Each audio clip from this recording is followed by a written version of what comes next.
この前の授業ではスパイクレシーブとサーブレシーブをやりました。で、相手のスパイカーやサーバーが We have studied spike and service receptions in our last lessons.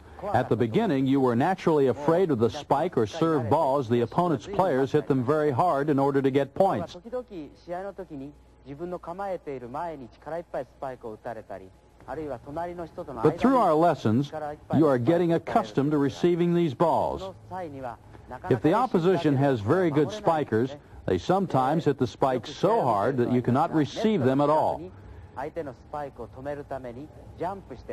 In this case, we need one more important defensive fundamental skill called blocking.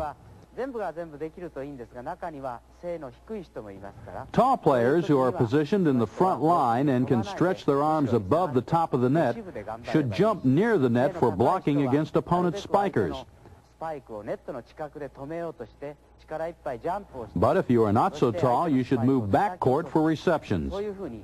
I hope you can master the blocking techniques through this lesson.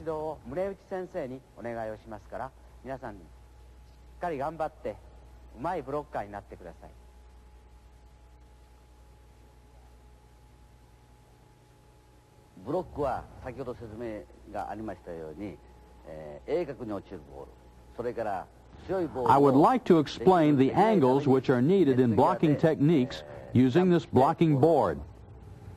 As you know, a spike ball returns according to the angles of your hand.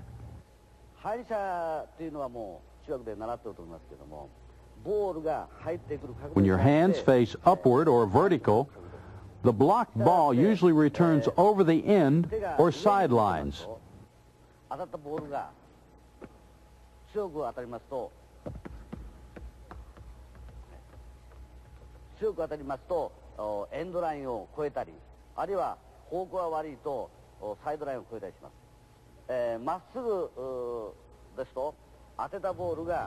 if you want to return the blocked ball to the opponent's court, you should stretch your arms and hands over the opponent's court above the net.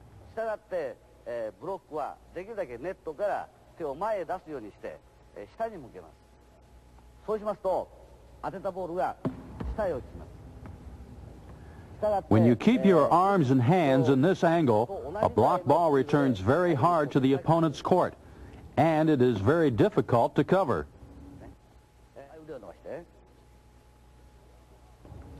Listen to me. Stretch your arms a little bit in front of your head, so your arms touch just beside your ears. Okay, jump and stretch your arms just as before.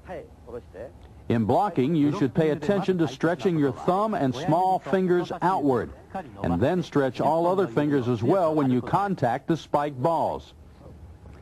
Let's go. Okay.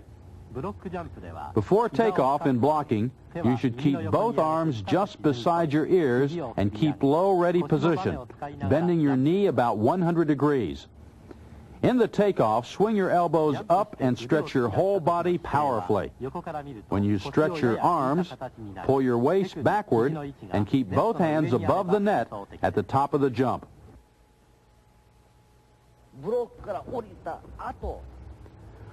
Watch your landing on the floor.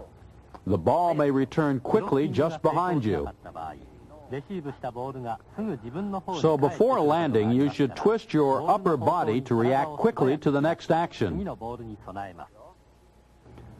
When you land on the floor, don't keep your heels on the floor. Quickly twist your body. Once more.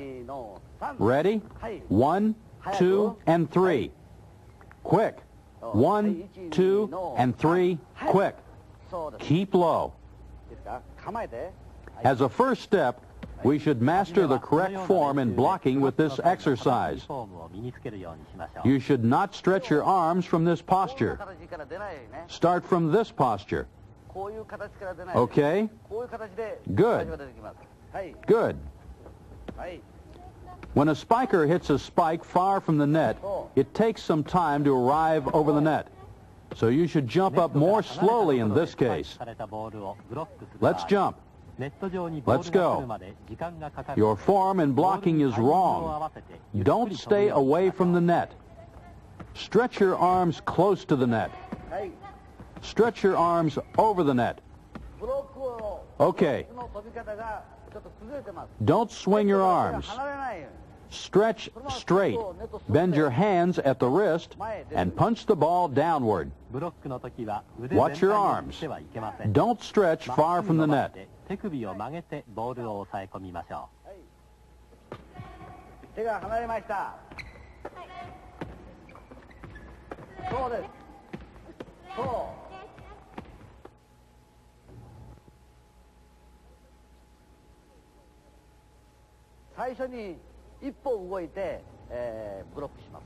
Move one step to the side and jump upward for blocking.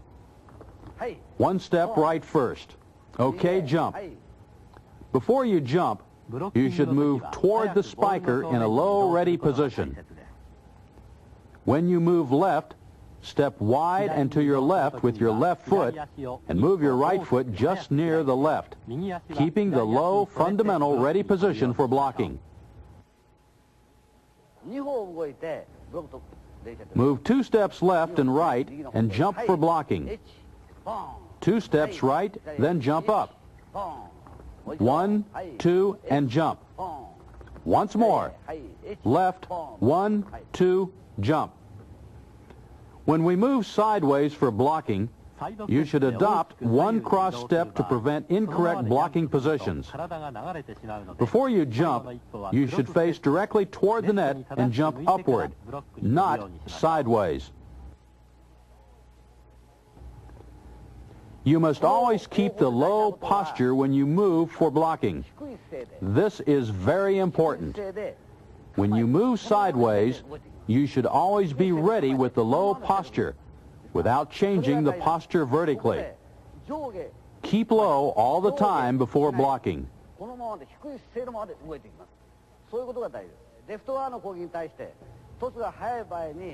When the opponent's setter does a quick set for a spiker, a blocker should move quickly just in front of the spiker for blocking.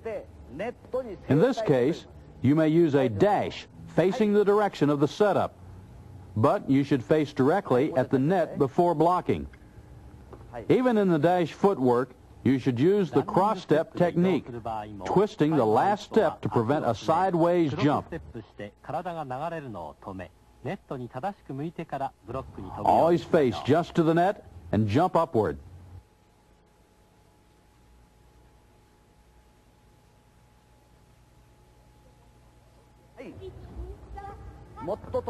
Okay, 1, 2, 3. Try near the end of the rubber tape. Then you may use the dash footwork before you jump. Face the net and touch the rubber tape at the top of your jump. Okay? Ready? Start. When you jump, stretch your hand over the opponent's space. Jump high and touch the rubber tape over the net. Okay, try 1, 2, 3. Just a moment. Don't keep your hand down when you move sideways. Keep the ready position with the hands beside your ears.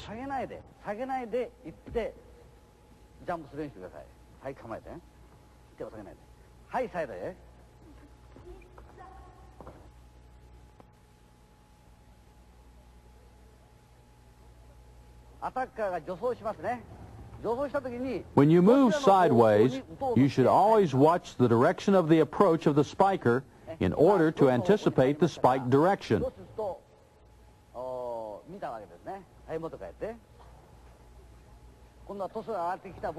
Now, if the spiker approaches the net diagonally, a blocker should move to this position just in front of the spiker's approach. If a spiker approaches in a straight course, a blocker should guard the direction just in front of the spiker.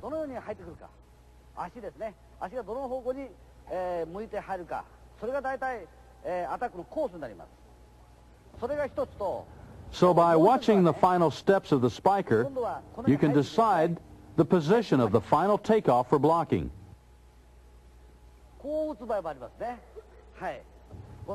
Through this process, you should be able to anticipate the spike direction.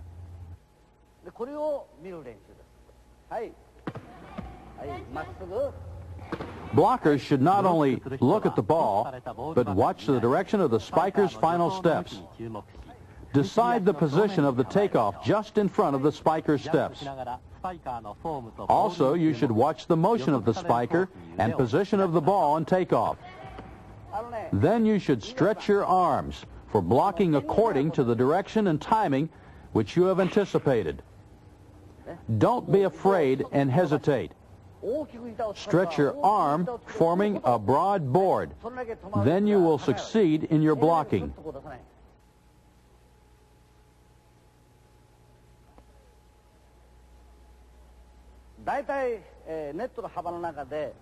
Two players block formation is the most popular in volleyball games.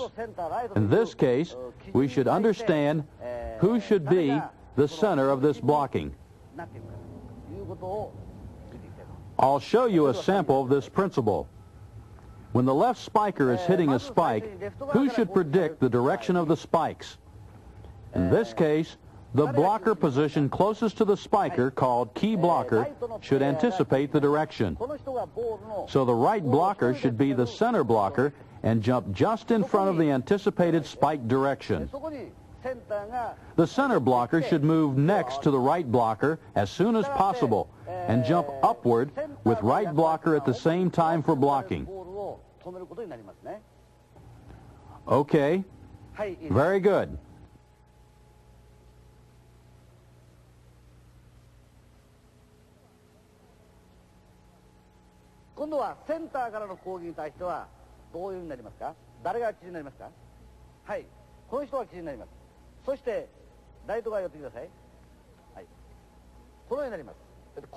When the center spiker of the opponent's team is hitting a spike, the right hand of the center blocker and the left hand of the right blocker should be stretched just in front of the spike ball.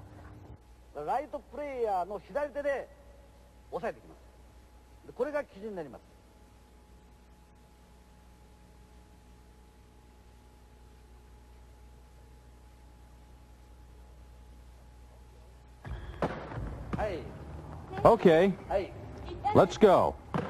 Move right quickly. Okay. A spike ball passes between two players if the blocker moving sideways failed to jump close enough to the key blocker. When the spike ball passes the blocker's hand, the anticipated spike direction by the key blocker was wrong. The right hand of the center blocker and the left hand of the right blocker should be stretched just in front of the spike direction.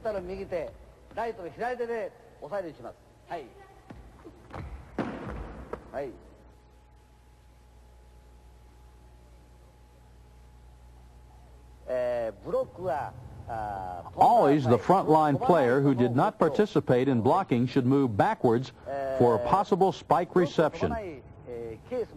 When two blockers jump for blocking against the right front spiker, the right front player of this team moves this way for a spike reception.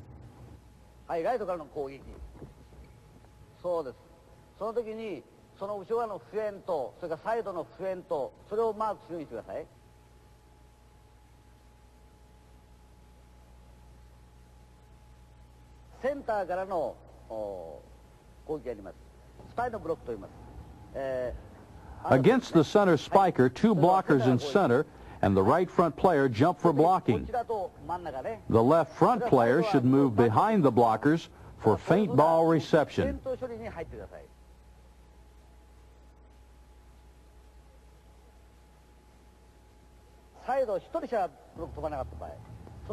When the left or right front player jumps against the opponent's left or right spiker, the two remaining front players should move back for spike receptions.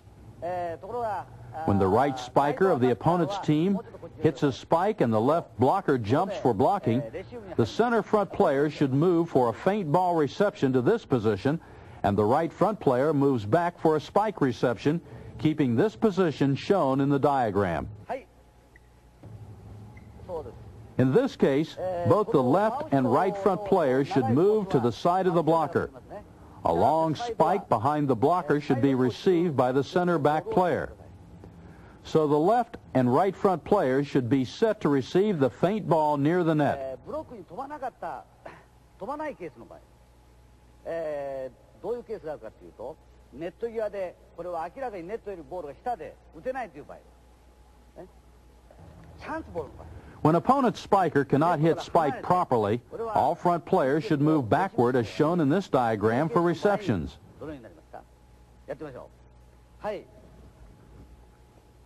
そうですね。はい、もう一回やって。はい。In this diagram, the center front player should be a setter, so she does not move behind the net, and the center back player should cover the central parts of the court.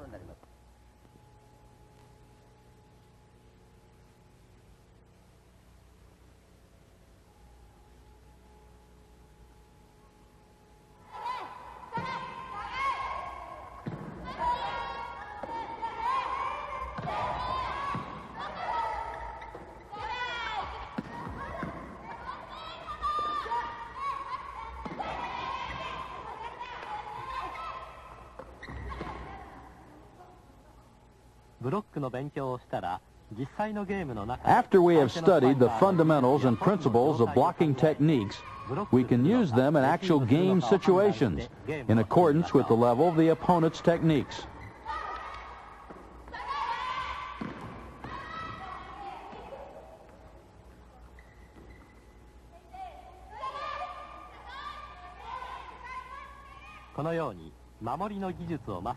When you master the defensive techniques, such as receptions and blockings, you will have more interesting and exciting games with more rallies.